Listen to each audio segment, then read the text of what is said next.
Let's look at a few of the best streaming stocks in the business right now. Investors looking for the best streaming stocks to buy can turn their attention to these stocks. Alphabet dominates online content viewing with YouTube and is adding the NFL's Sunday Ticket to its offerings. Netflix is the pioneer in streaming and just added almost 6 million subscribers last quarter. Disney stock has been crushed, but the firm is trying to make a comeback under CEO Bob Iger. Let's dive in. Here are the 3 best streaming stocks to buy in August.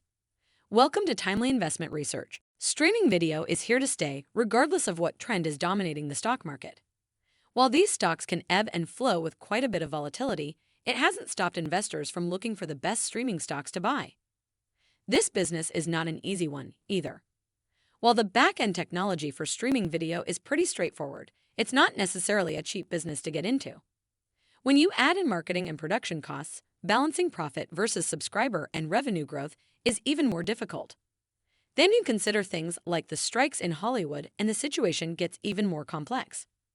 Regardless of the short term, though, most consumers likely realize that the long-term outcome for video consumption will be done via streaming.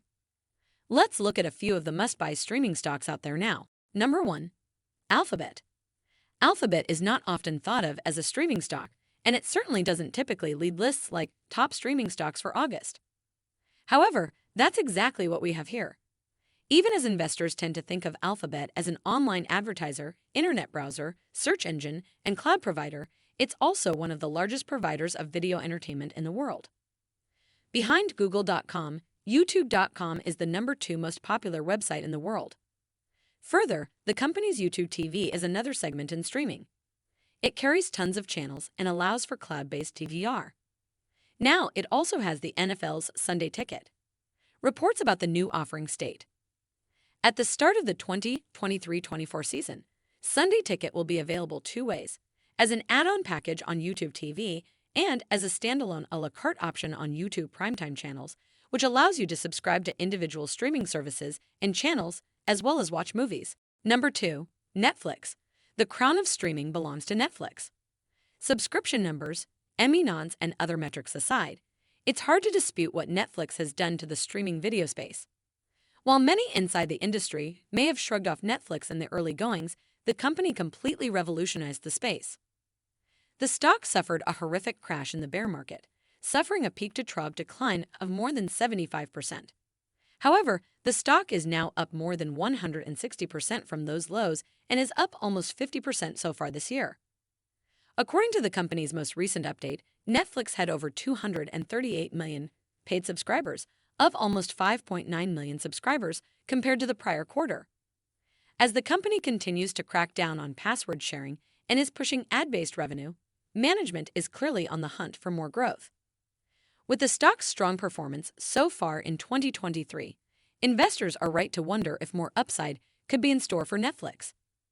Analysts expect modest earnings and revenue growth this year, but a notable acceleration in 2024. Number 3. Disney.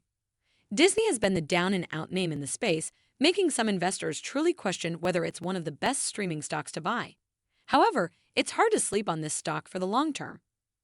The $85 level has been strong support over the last few months and a level the stock tested just last week. When it reported earnings on August 9th, the market wasn't sure what to make of the results. In all honesty, it wasn't a great quarter. Non-generally accepted accounting principles earnings for the third quarter beat analysts' expectations, but revenue missed consensus estimates. On a generally accepted accounting principles basis, Disney took a big loss in the quarter due to an impairment charge, while Disney Plus subscribers slipped again for the third straight quarter to 146.1 million overall, well short of expectations for 154.8 million.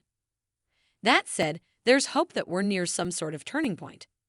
If that's the case, and with shares still down about 50% from the all-time high, there could be plenty of upside potential.